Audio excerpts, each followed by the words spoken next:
2019 itu mereka kebutuhan akan asuransi itu meningkat. Nah, kalau kita bandingkan juga ini sekitar 2020 karena 2020 sampai dengan Desember saya belum dapat datanya, sedang diproses, maka secara umum event ini terjadi pandemi sempat turun ya di bulan-bulan Februari, Maret. Karena kita ingat di di tahun 2019 itu sebetulnya kita ada satu era disruption kan. Di era disruption itu memang ada konstruksi ekonomi dengan adanya antara perang dagang ya, trade war antara China dengan Amerika, kemudian dengan adanya perubahan suku bunga The Fed dan sebagainya, ini menjadikan satu hal yang konstruksi saat itu kita sebut era disruption memasuki seperti itu. Nah, era disruption ini sudah sebetulnya disampaikan dengan adanya teknologi, kemudian adanya Internet of Things, semua serba internet, kemudian ada big data, itu akhirnya apa yang terjadi, orang itu harus beralih ke situ. Nah, pada tahun 2019 itu masih mempercepat proses itu semua. Jadi kalau kita lihat dari sisi positifnya, ketika Maret kita masih ragu-ragu berusaha untuk melakukan itu, misalkan meeting harus bertemu, kemudian kita edukasi harus bertemu fisik dan sebagainya, tetapi faktanya itu bisa dilakukan dan bisa dijalankan. Dan kita saat ini terjadi menjadi mempercepat itu akhirnya betul-betul bisa terjadi. Nah, kita tidak sadar bahwa ternyata Zoom seperti ini bisa menjadi pesaing perusahaan-perusahaan transportasi, perusahaan jalan tol. Kita nggak ngerti. Kenapa? Karena tidak perlu lagi dengan alat transportasi, kita tidak perlu lagi dengan kita melakukan jalan tol yang bermacet ria, kita bisa dimanapun, everywhere, kita bisa melakukan satu aktivitas.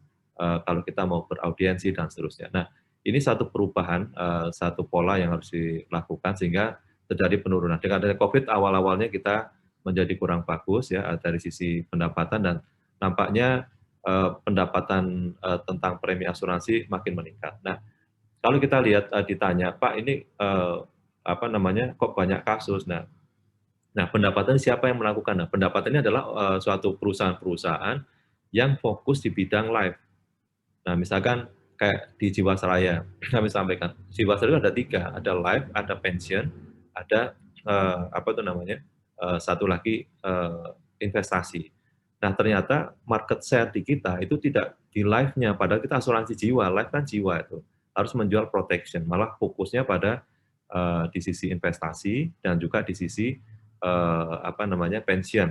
Itu yang paling besar market share di Jiwasraya. Nah, kita lihat dari perusahaan-perusahaan pesaing kita, misalkan dari si Prudent, kemudian dari Manulife dan seterusnya, itu malah mereka fokus. Nah, ketika fokus, ya memang ini yang dibutuhkan. Life itu kan protection, menggunakan produk yang namanya PAID atau kita sebut sebagai unit link ya, umumnya disampaikan. Nah, ini satu hal kenapa memang ini masih menjanjikan, ini masih bisa proses. Dan kemudian asuransi kesehatan juga saya kira banyak yang saat ini dibutuhkan ya di masyarakat. Next. Nah ini, tetapi faktanya saat ini adalah ada beberapa tantangan. Misalkan kasusnya makin marah, kemudian kepercayaan masyarakat itu rendah ya, dikarenakan kemudian kesempatan investasi itu skim mereka tuh menginginkan ya pengen sehat juga kepengen investasi ya, kesempatan investasi menurun. Kemudian juga kualitas SDM. Nah, terkait kualitas SDM itu memang di kita ada talent war istilahnya ya. Artinya banyak sekali orang-orang yang mempunyai kapasitas itu untuk terjun ke dunia asuransi itu masih kurang karena mereka menjadi second choice ya. First choice-nya adalah mereka ke perbankan, mereka ke konsultansi, mereka ke industri-industri lainnya. Sementara di kita kurang, sehingga kita lack of competence di asuransi itu juga menjadi penting. Dan demikian juga dengan agent-agentnya. Agent-agent di kita cenderung tidak memahami perusahaan asuransi itu apa sih fungsinya, dan kemudian tadi kita sampaikan mereka tidak mempunyai tidak mau memahami perusahaan asuransinya. Jadi mereka hanya tahu adalah saya menjual dan kemudian dari jual itu mereka mendapatkan fee di dalamnya. Nah, akibatnya banyak sekali yang terjadi, mungkin di Jiwasraya sendiri, memberikan agent-agent itu menyampaikan sesuatu yang bahkan mereka juga melakukan fraud. Jadi ada juga agent yang mengambil apa namanya, premi-premi yang dibayarkan dan digunakan untuk kepentingan pribadi. Dan ini juga banyak kasus-kasus semacam ini, sehingga dengan adanya 4 tantangan industri inilah yang harapan saya, harapan kita yang ini bisa kita tereliminasi dan arahnya menjadi tata kelola tadi, governance, risk, dan compliance. Next. Nah, dari tantangan ini saya bercerita sedikit ya, sekarang udah ada klaim ditolak, premi macet, dan sudah terkait asuransi Jiwasraya. Asuransi Jiwasraya ini adalah satu perusahaan asuransi yang terbesar sebetulnya untuk asuransi jiwa di BUMN, karena memang satu-satunya, dan juga untuk jiwa. Bapak Mahelan, mohon maaf Pak, sinyalnya terputus. Oh, sinyalnya terputus. Udah bisa? Sudah? Putus-putus ya, Bu? Sudah bisa? Aduh.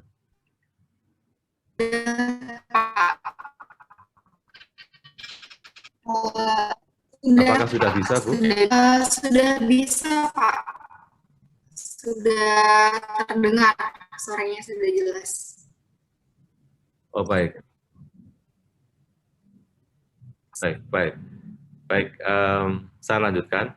Saya akan back dulu. Saya akan bercerita tentang bagaimana perusahaan di asuransi jiwa. Tadi di asuransi jiwa ini kami sampaikan bahwa perusahaan ini mempunyai saat ini ya di tahun 2021 berdasarkan Desember 2020 itu kita bisa melihat bahwa terjadi negatif equity. Jadi di kita ini dalam perjalanan kita perusahaan ini berdiri sejak 161 tahun yang lalu. Dan memang dari 161 tahun lalu dikelola tidak sesuai dengan ketentuan ya kalau saya bilang seperti itu. Karena apa yang terjadi mereka menjual satu produk-produk yang terlalu menjanjikan manfaat yang berlebihan. Nah, tadi saya sampaikan satu perusahaan asuransi yang menjual bukan di life-nya, di protection-nya, kan life itu harusnya protection. Kita berbeda dengan perbankan.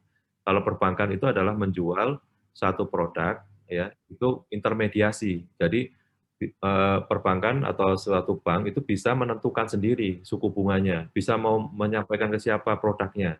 Mereka mengumpulkan dana masyarakat, kemudian ada cost of fund, ditambah lagi risk premium, ditambah lagi dengan margin yang mereka inginkan, kemudian itulah dilempar ke kredit.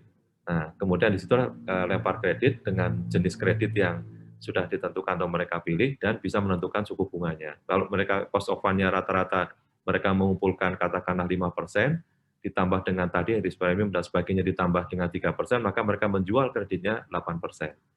Nah, bagaimana dengan asuransi? Asuransi adalah sedikit berbeda. Asuransi kan kumpulan, jadi premi dikumpulkan, kemudian dari premi itu ada unsur cost of fund-nya, ada unsur investasi, ada juga unsur biaya overhead-nya untuk biaya agent dan seterusnya. Nah, ini dari 100% yang diterima, 70% itulah yang bisa diinvestasikan.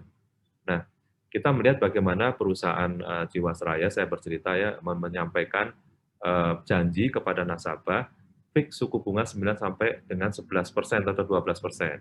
Rata-rata ya, ini saya blended rata-rata seperti itu. Nah, itu net. Nah, itu berawal dari penjualan produk yang kita namakan CS Saving Plan atau Bank Assurance ya bahasa umumnya. Ini kan produknya kita namanya CS Saving Plan. Nah, mereka jual itu dan dengan hadiah saat itu adalah berupa yang kita sebut sebagai asuransinya. Asuransi itu adalah free di situ. Nah, bisa dibayangkan kita harus 9% net diterima di muka, artinya kita harus menginvestasikan kan ditambah biaya-biaya lagi tadi sebutin ya.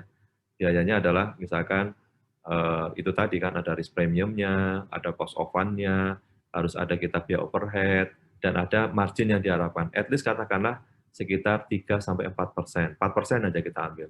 Berarti kita harus menatap investasi 14% fix selama kurun waktu kurang lebih 2-5 tahun misalkan di jasa saving plan.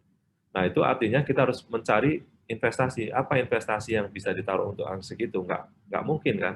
Karena obligasi, kemudian yang paling tinggi pun itu hanya rata-rata sekitar 7,5% sampai 8% itu paling the best ya, seperti itu. Nah, artinya ini adalah terjadi hal yang tidak diinginkan, kita menjanjikan berlebihan, kemudian terjadilah kita gagal bayar, jadi klaim ditolak.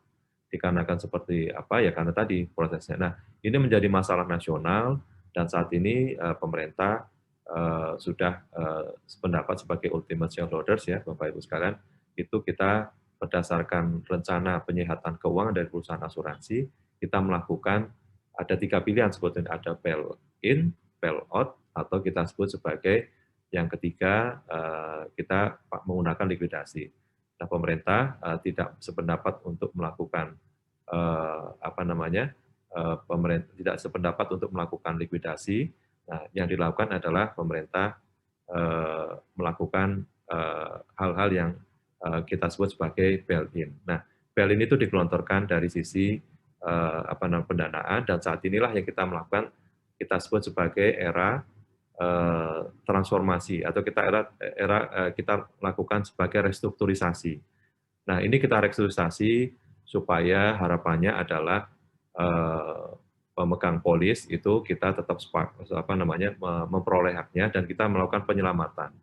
Nah, inilah yang terjadi di kasus ini ya secara umum, dan harapannya juga kita saat itu terjadi hal yang tidak sesuai, misalkan, back dulu kali ya.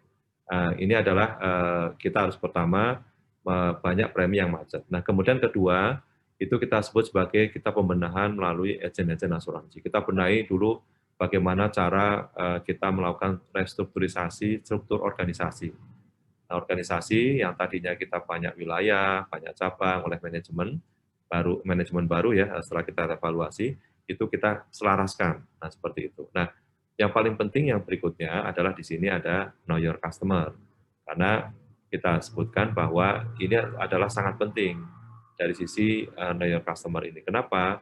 Dikarenakan kita banyak juga ya pemegang polis di sini juga yang harus sesuai dengan ketentuan AKU PPT sebetulnya kan, anti pencucian uang dan tindak pidana terorisme sebetulnya. Nah, ini juga perlu dibenahi kembali supaya kita lebih paham siapa mereka, apa yang mereka harapkan.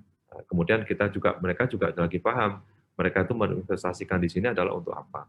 Itu ya, seperti itu. Nah, saya kira ini satu kondisi yang harapannya itu akan ada pembenahan, dan di sini kita melakukan restru, di mana dalam restru nanti akan ada pengisian know your customer-nya itu kita evaluasi kembali di dalam surat perjanjian asuransi jiwanya, dan kemudian harapannya di sini di dalam mengisi itu ada fungsi yang kita sebut sebagai setiap perjanjian harus dilandasi oleh itikat baik dari para pihak yang mengadakan perjanjian.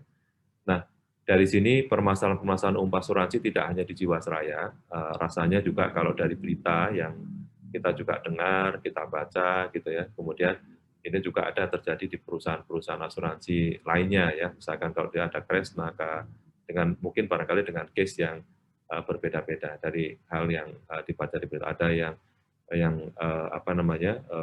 perusahaan-perusahaan asuransi lainnya yang saya kira nanti bisa kita bahas. Nah, ini adalah masalah umum asuransi. Next. Nah, dari sini kami memandang next. Inilah diperlukan adanya, bisa lanjut, kita namakan butuh namanya good corporate governance. Ya, kalau mohon izin supaya bisa lanjut halaman 8. Nah, di dalam halo. Ya, suara saya cukup jelas ya. Kalau saya lihat suara dari Bu ini malah nggak terdengar. Kalau bisa, next. Oh ya, sinyal moderator. Oke. Nggak jelas, Bu. Nah, bisa lanjut, Bu. Ya. Ya.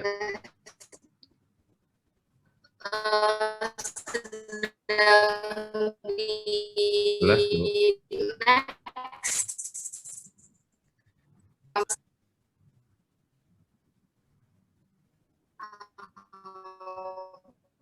Moderator nggak jelas, Bu. Baik.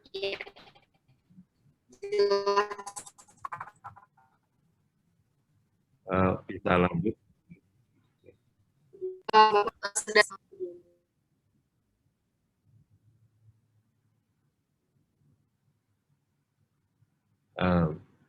Baik, kalau bisa slide-nya lanjut, Bu. Nah, baik. Nah, itulah kenapa Bapak Ibu sekalian, saya memegang atau mengambil tema bagaimana kita fokus pada aspek GRC, Integrated Governance and Compliance. Governance, dari mana governance ini? Kita lihat tata kelola. Tata kelola ini sebetulnya kalau bisa kita terjemahkan itu bagaimana prinsip tata kelola ini terjadi. Tata kelola kan ada 5 ya, ada tarif, ada transparansi, ada accountability, ada responsibility, ada integrity, dan kemudian fairness ya, seperti itu. Nah, dari kelima hal ini, itu nampaknya apa yang terjadi di industri asuransi ini memang perlu ditata kembali. Dari sisi transparansi kalau di Jiwasraya sendiri, misalnya bagaimana SOP itu tidak dilakukan ya kalau misalnya ke tempat wasit. Tidak dilakukan itu maksudnya ya pemimpin atau mungkin saat itu manajemen saat itu ya, itu melakukan perintah atau melakukan sesuatu yang tidak governance gitu. Jadi memerintahkan atau menyuruh atau mungkin mereka menginformasikan yang seharusnya ditata dulu di dalam suatu ketentuan atau SOP.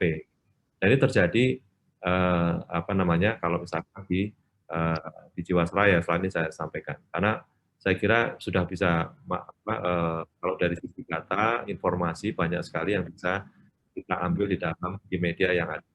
Dari sisi risiko, sama. Dari risiko ini juga harus kita bisa melihat bagaimana mereka menawarkan satu produk yang ditawarkan adalah dengan manfaat yang berlebihan. Nah, misalkan tadi saya sampaikan 9%, bagaimana mereka menempatkan investasi. Nah, investasinya justru di posisi-posisi yang bukan berisiko. Jadi banyak investasi di saham dan reksadana, misalkan kita lihat. Nah, saham dan reksadana itu nyaris 90% ada di situ. Nah, 90% ini bisa kita lihat bahwa mereka justru menempatkan di perusahaan-perusahaan yang bukan blue chip, bukan LQ45, dan seterusnya. Nah, ini terjadi juga di perusahaan-perusahaan lainnya. Jadi komposisi itu sangat besar, sangat heavy di posisi saham. Padahal secara ketentuan tidak diperbolehkan. Kemudian properti juga cukup besar. Nah, ini oleh karena itu faktor risiko ini menjadi sangat penting. Nah, oleh karena itu dari OJK kemarin merilis, jadi memang industri asuransi ini ya, karena saya ada di dua sisi, itu dari sisi ketentuan saja nampaknya ada sedikit tertinggal dengan saudaranya di perbankan.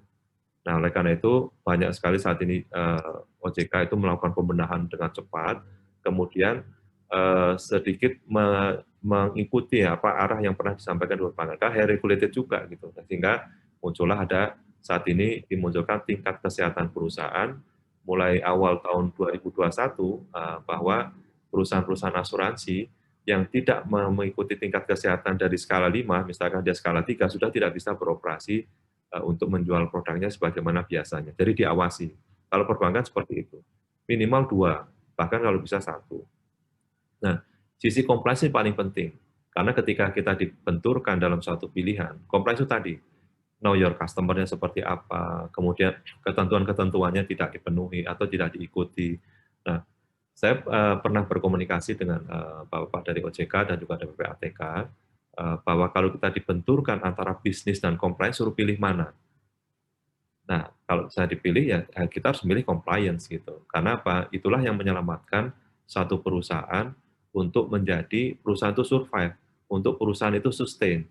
Kita bisa melihat bagaimana suatu perusahaan saat ini tidak governance dan compliance, itu akan perusahaan itu akhirnya tenggelam dan mati. Banyak sekali perusahaan-perusahaan yang melakukan seperti itu. Kalau perusahaan internasional kita ada Enron dulu ya Bapak Ibu ya. Kemudian kalau dari perusahaan keluarga ada Nyonya Menir gitu yang berdiri sejak tahun 18 gitu ya, tahun 18 sekian, lebih tua juga, tetapi akhirnya runtuh karena mungkin kecapean berdiri kali ya. Kemudian di sini juga Jiwasraya sendiri yang sejak berdiri tahun 1856, 161 tahun sampai dengan saat ini, tertua untuk BUMN, posisinya akhirnya menjadi hal yang tidak dikelola dengan baik. Itu yang potensi yang ketika suatu GRC tidak dilakukan, itu menjadi tenggelam. Nah, sisi lain yang kita harus mengikuti compliance dari sisi hukum, dari sisi legal. Compliance itu apa yang dilakukan, sudah diputus, ya kita harus patuh terhadap ketentuan-ketentuan yang sudah ada. Ini aspek ke-prudent-nya.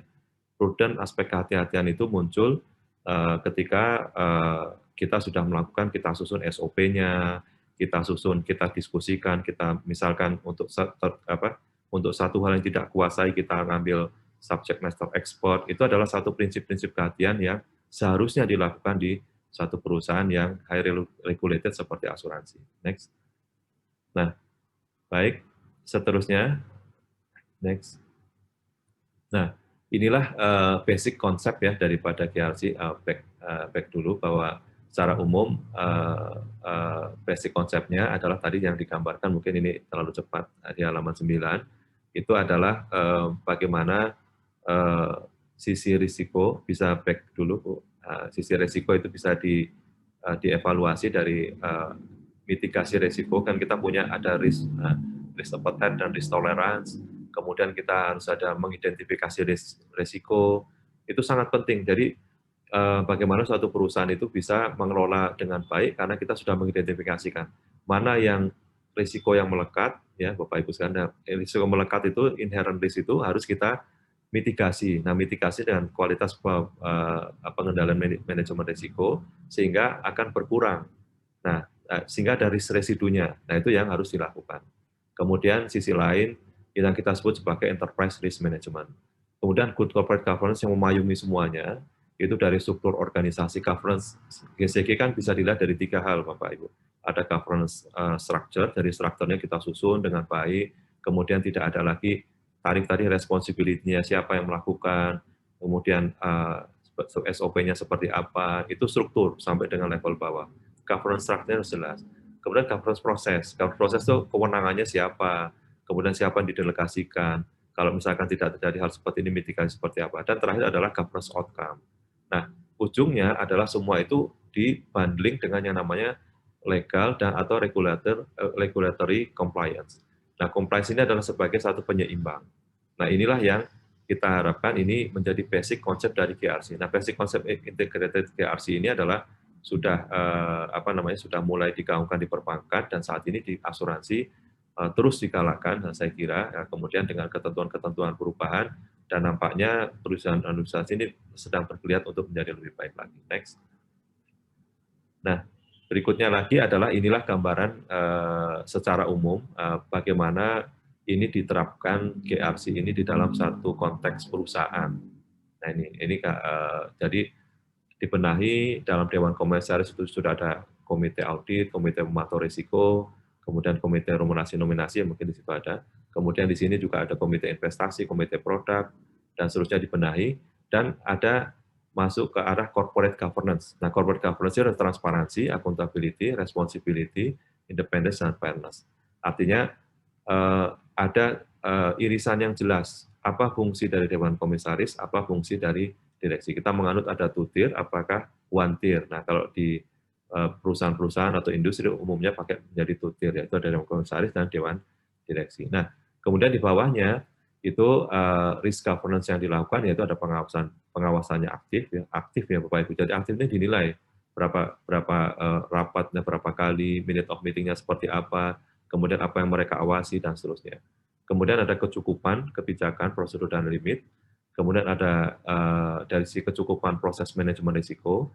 Nah, untuk manajemen risiko tadi, Bapak Ibu sekalian, jadi mereka tidak harus ada satu unit kerja yang memantau apakah yang mereka lakukan atau mungkin unit-unit tertentu yang melakukan ingin menjual produk dan sebagainya, itu sudah cukup nggak dengan proses manajemen pengendaliannya. Kemudian ada pengendalian internal.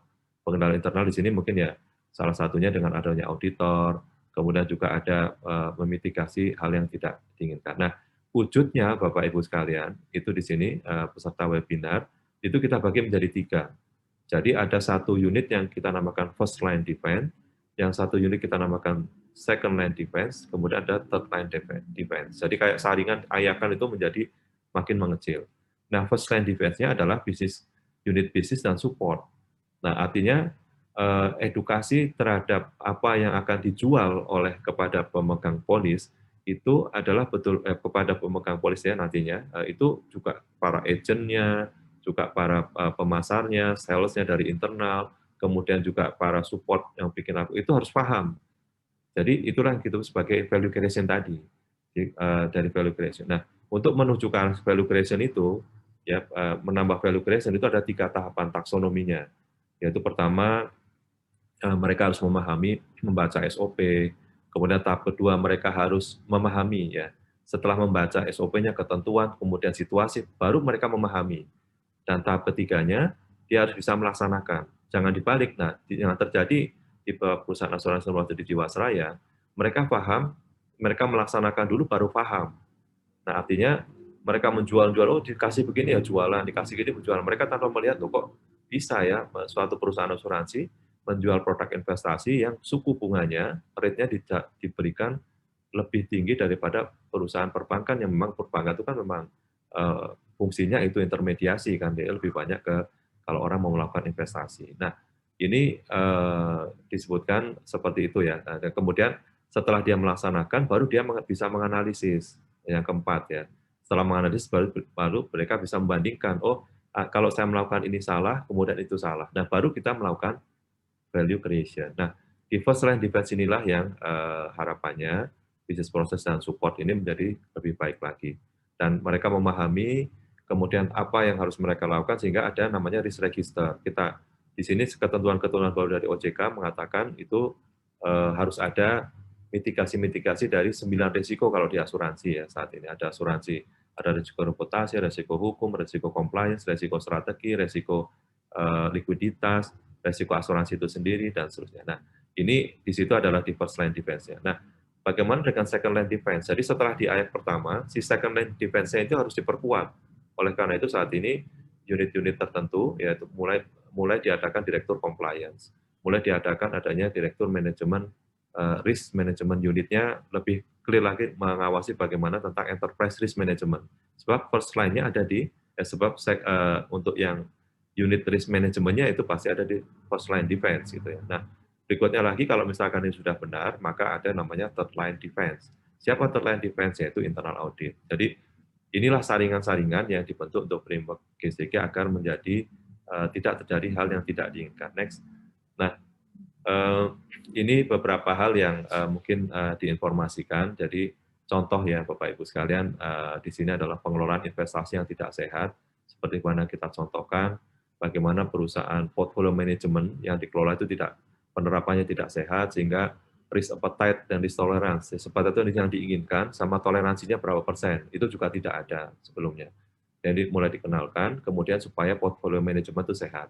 Kemudian penerapan manajemen risiko, saya kira tadi sudah dijelaskan, bahwa ini adalah salah satu contoh untuk pengelolaan investasi yang sehat di perusahaan asuransi. Next.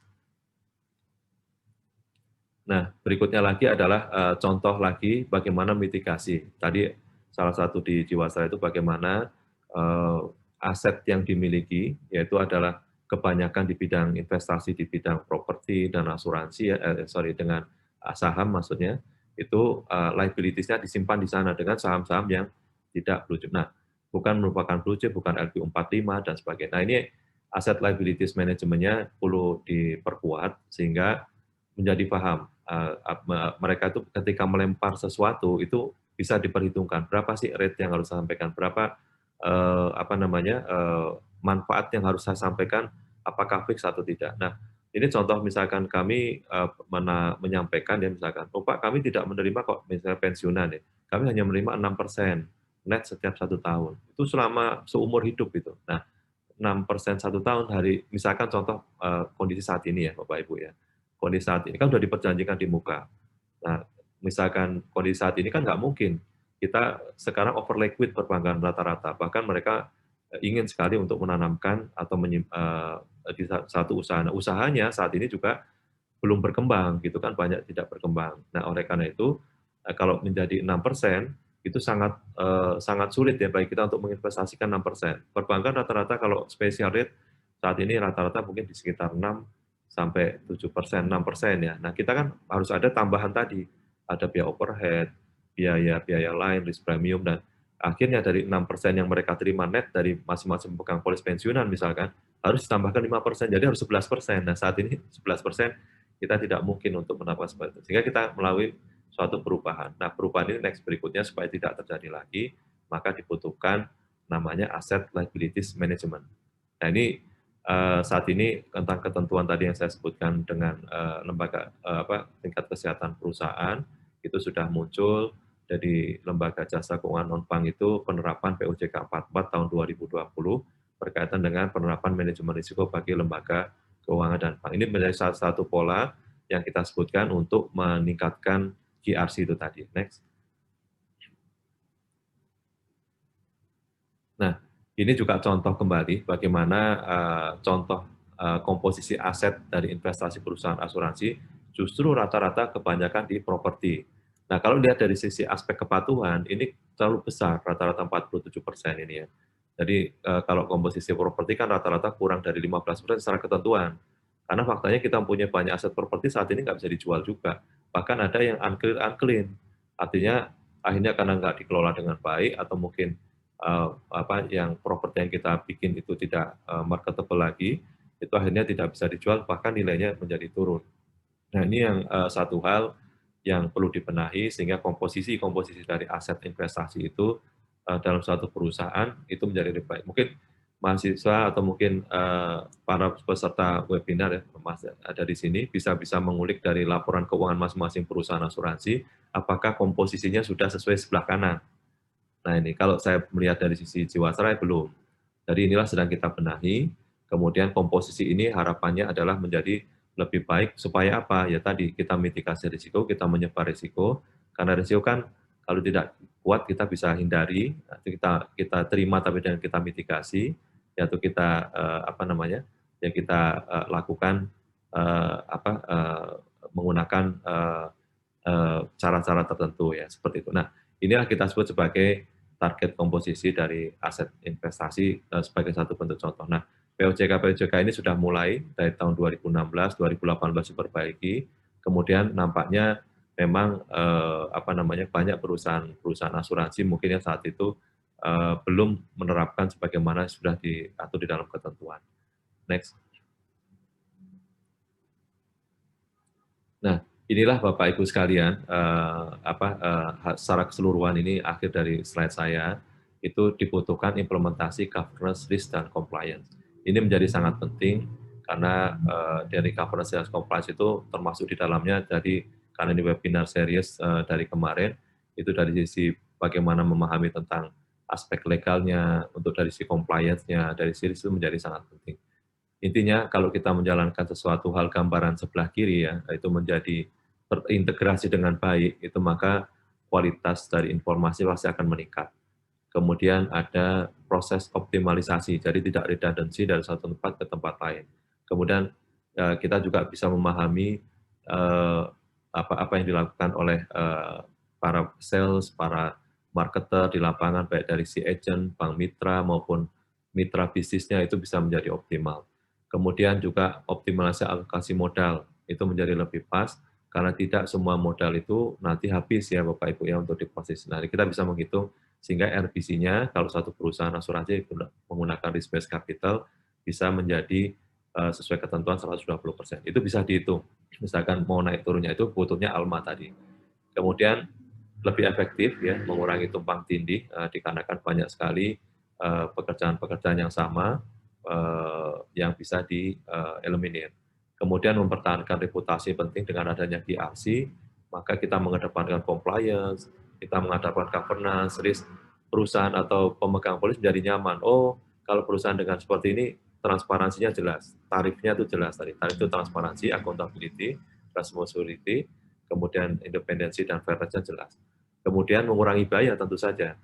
Di sini tidak ada redundancy biaya, kemudian lebih baik, kita menjadi lebih terintegrasi. Nah, tentu saja untuk menerapkan ini butuh effort yang besar, dan tapi prinsipnya menurut pandangan saya dari aspek GRC ini memang perlu diterapkan dengan baik sehingga perusahaan asuransi tidak terjadi seperti yang tidak diinginkan tadi. Demikian paparan saya, Bapak Ibu sekalian. Kalau ada yang mau ditanyakan nanti silakan. saya kembalikan waktu kepada moderator. Terima kasih. Assalamualaikum warahmatullahi wabarakatuh.